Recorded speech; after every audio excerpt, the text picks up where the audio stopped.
최고의 변화는 어디서 시작되는가? 노력만 하는 독종은 모르는 성공의 법칙. 벤저민 하디 지음, 김미정 옮김. 파트 5. 자기만의 성질을 마련하라. 꿈과 목표를 종이 위에 기록하는 것, 그것이 원하는 사람이 되기 위한 방법이다. 마크 빅터 한센. 비행 중 난기류 같은 기상 변화들로 인해 경로를 벗어나는 경우가 90%나 되는데도 불구하고 대부분의 항공편은 예정된 시각에 정확히 목적지에 도착한다. 그 이유는 매우 단순하다. 항공교통 관제 시스템과 관성 유도 장치를 통해 조종사들이 계속 경로를 수정하기 때문이다. 바로바로 조치를 취할 때는 경로 수정이 어렵지 않다.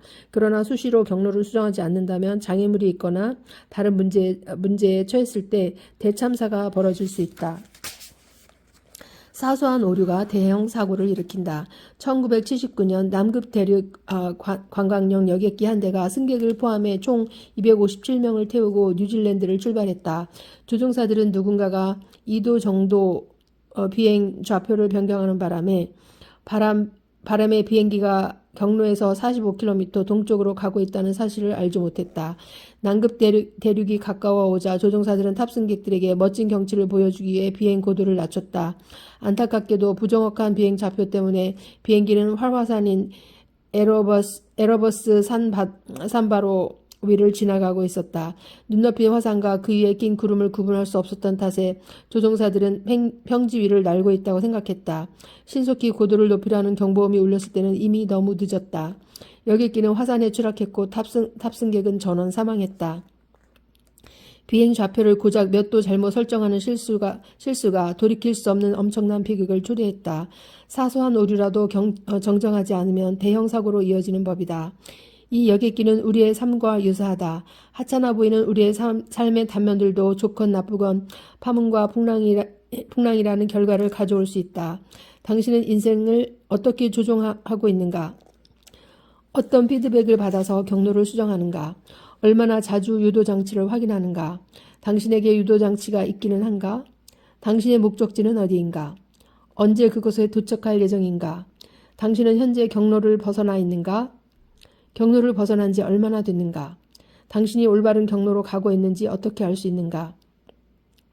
어떻게 해야 경로를 이탈하게 만드는 난기류나 다른 기상의 변화의 영향을 최소화할 수 있을까? 이번 챕터에서는 새로운 목표를 향해 계속 똑바로 나아갈 수 있도록 일상 환경을 조성하는 것이 얼마나 중요한지 설명하려 한다. 즉, 목표를 세우고 결정을 내릴 때 절정 상태로 만들어질 일상 환경을 조성하는 것에 관한 이야기다. 비행기와 우리의 삶도 비슷하다. 지속적으로 경로를 수정할 필요가 있다. 그러지 않으면 경로를 이탈할 것이다. 원하는 방향으로 가고 있는지 날마다 확인해야 한다. 정말로 변화하기 원한다면 날마다 당신이 만들려고 애쓰는 새로운 현실에 위치해 있는 것처럼 행동해야 한다. 그러면 목표가 달성할 수 있는 상황과 환경을 조성할 수 있다. 아침 루틴의 중요성. 아침 일과를 정해두는 것은 당신을 아침에 절정 상태로 만들어 온종일 절정 상태에서 활동할 수 있게 하는 데 목적이 있다. 수동적 반응, 중독, 무의식 상태에서의 아침을 시작하지 않고 아침 루틴을 통해 절정 상태로 만드는 것이다. 때문에 아침 루틴은 필수다. 당신의 생활에 변화를 주고 싶다면 아침 루틴이 필요하다. 다작하는 작가나 창작가가 되고 싶다면 아침 루틴이 필요하다. 날마다 안목과 통찰력을 갖고 관계에 충실하고 싶다면 아침 루틴이 필요하다. 이유가 뭘까? 평소보다 좀 더 나은 행동 양식을 유도하기 위함이다. 다른 삶을 원한다면 다른 사람이 되어야만 한다. 아침 루틴은 당신을 절정 상태로 이끌어준다. 그리고 절정 상태는 어떤 사람이 되고 싶은지, 어떻게 행동하기를 원하는지를 깨닫게 해준다. 그 결과 당신은 온종일 절정 상태에서 그 사람처럼 행동한다. 인생 궤도를 바꾸고 싶다면 장소와 시간을 잘 선택해서 경로를 결정해야 한다. 일상에서 완전히 벗어난 배움과 성장, 관계 맺음, 휴식, 회복에 최적화된 환경에서 효과적인 아침 루틴을 치른 후의 시간이라면 최고의 선택이다. 당신이 좀 더 수준 높은 삶을 살기로 결심한다면 그 결심대로 살지 못하게 하는 많은 방해 요소가 당연히 나타날 것이다. 왜냐하면 오랫동안 지금의 상황이 유지되도록 주위 환경을 구축해왔고 지금의 생활에 상응하는 심성 모형을 갖고 있기 때문이다. 그렇지 않았다면 당신의 생활은 달랐을 것이다. 자신감 역시 현재의 생활과 관련이 있다. 이제 당신이 이전과 다르게 살겠다고 결심했으면 그걸 가능케 하는 환경을 만들어야 한다. 그것이 바로 절정 상태로 이끌어 올리는 습관을 들이는 일이다. 습관을 만들기 가장 좋은 시간은 아침 눈뜬 직후이다. 잠에서 깨는 순간에 절정 상태가 되도록 하지 않으면 곧바로 이전의 활동 상태로 돌아간다. 아무리 의지를 다져도 현실에 상응하는 행동을 하게 된다. 그러면 당신은 예전의 행동 양식으로 돌아가고 지금의 현실이 지속되며 꿈은 꿈으로만 남을 것이다. 아마 의지력을 발휘해 조금 더 노력해 볼 수 있겠지만 이 같은 결과를 잠시 지연시킬 뿐 피할 수는 없을 것이다. 만약 현재 이런 상황이라면 당신의 결심이 진정한 결심이 아니었음을 솔직히 인정해야 한다. 왜냐하면 날마다 그 결심을 실행에 옮길 정도로 마음을 쓰지 않았고 날마다 스스로를 절정 상태로 끌어올리지 않았으며 그 상태로 활동하기 위해 노력하지 않았음이 분명하기 때문이다. 당신이 원하는 바를 얻으려면 먼저 자신의 변화에 적합한 상태로 만든 후에 행동을 해야만 한다.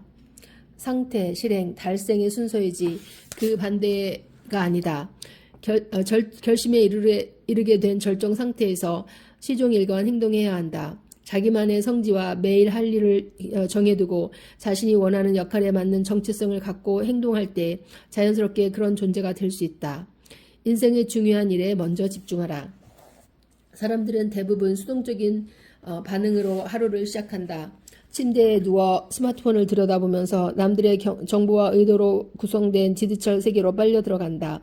그렇게 그날 하루를 수많은 자극에 수동적으로 반응하여 생활할 태세를 갖추게 된다. 아침 루틴은 다음과 같은 이유 때문에 매우 중요하다. 자기 존재와 삶의 이유를 깊이 들여다보게 해준다. 꿈과 비전을 달성할 수 있도록 절정 상태로 끌어올려준다. 그날 정말 하고 싶은 일을 할 수 있도록 마음의 준비를 도와준다. 사후 반응이 아니라 사전 계획에 따라 생활함으로 자기 방해의 행위를 피할 수 있다. 운동, 명상, 기도, 창의적 프로젝트 진행 등 다양한 활동이 아침 루틴이 될 수 있다. 모두 대단히 좋다. 하지만 아침 루틴에서 가장 중요한 부분은 일기 쓰기이다. 목표를 글로 쓰면 머리로 생각할 때보다 명확해지듯이 일기 쓰기는 단순한 명상보다 효과가 크다. 명상과 기도는 일기 쓰기를 더욱 효과적으로 만들 수 있는 좋은 수단이다. 하지만 명상과 기도, 심상 기법은 그것만으로 충분하지 않다. 글로 써야만 비로소 통찰을 얻고 목표가 명료해지며 구체적인 계획과 전략을 세울 수 있다. 통찰, 계획, 목표는 떠오르는 대로 적어야 한다. 매일 기록해야 된다. 일기 쓰기는 다른 활동들의 효과를 10배, 100배로 높여준다. 일기 쓰기를 병행하지 않는다면 명상, 심상 기법, 기도의 효과는 훨씬 떨어진다.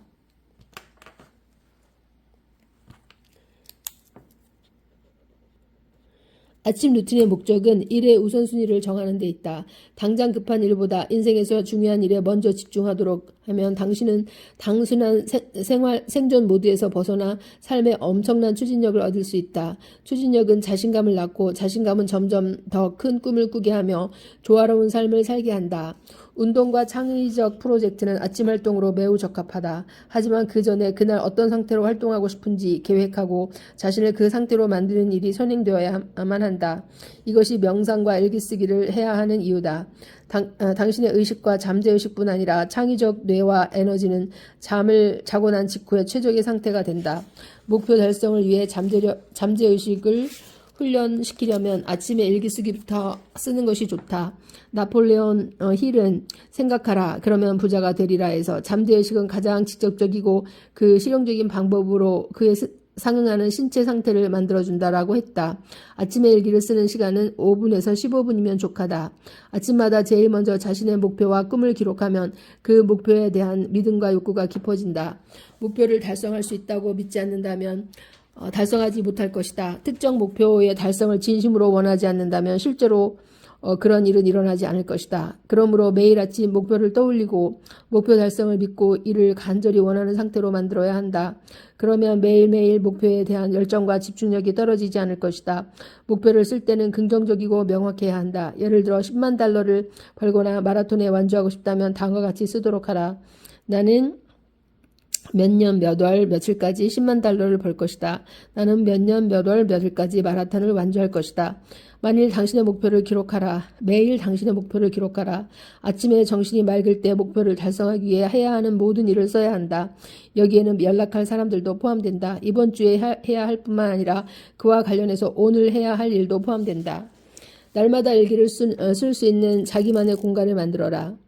당신이 미래를 그리고 계획하며 중요한 결정을 내리고 신과 교감하려고 시도하는 등의 활동은 자기만의 공간에서 할 때 가장 효과적이다. 그렇다고 산에 오르거나 특별한 장소를 마련할 필요는 없다. 그저 명료하게 사교할 수 있는 정신 상태로 유도해주는 개인적인 장소면 된다. 내 경우는 자동차 안이 나만의 공간, 일상의 성지이다. 집에서 멀리 떨어진 곳에 주차했을 때만 그렇다. 그래서 나는 매일 아침 집에서 차를 몰고 나가 다른 동네에 주차시키거나 조금 일찍 운동하러 가서 체육관 앞에 차를 세운다. 그런 다음 20-30분 정도 좋은 책을 읽고 일기를 쓰고 기도하고 명상을 한다. 이 시간은 어김없이 나에게 영감을 주고 내가 원하는 삶의 방향으로 나를 움직이게 한다. 또한 한 달에 2-3번쯤은 몇 시간 동안 운전해서 개인적으로 의미 있거나 세상을 완전히 차단할 수 있는 장소를 찾는다. 나와 마찬가지로 배우이자 코미디언인 짐 캐리도 이 원리를 적용한 덕에 놀라운 기회를 만들어낼 수 있었다. 캐리는 온 가족이 친척집 정원에 폭스바겐 밴을 주차해놓고 생활했을 만큼 가난한 집에서 성장했음에도 불구하고 자신의 장래성을 믿었다. 1980년대 후반 캐리는 매일같이 차를 몰고 로스앤젤레스가 내려다보이는 언덕 꼭대기로 올라가 영화 감독들에게 인정받는 상상을 했다. 그곳은 그의 성지였다. 당시 그는 빈털터리 무명의 젊은 희극 배우였다. 1990년 어느 날 밤 로스앤젤레스를 내려다보며 자신의 미래를 꿈꾸던 캐리는 출연료라는 메모와 함께 자신 앞으로 $10,000짜리 수표 한 장을 써서 지갑 안에 넣어뒀다. 발행 날짜는 1995년 추수감사절이었다. 자신에게 5년의 기한을 주었던 것이다. 그리고 1995년 추수감사절 직전에 그는 영화 덤앤더머의 출연료로 $10,000를 받았다. 그가 자신만의 성지에서 그렸던 꿈이 현실이 된 것이다. 우리는 지금 당장 급한 일보다 인생에서 중요한 일에 먼저 집중해야 한다. 그래야 인생 궤도를 바로잡고 그 방향으로 나아갈 수 있다.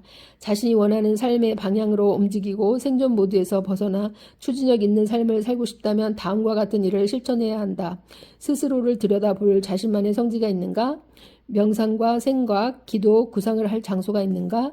날마다 일기를 쓰는 것에 장기적 성공을 위한 기반으로 작용하는가?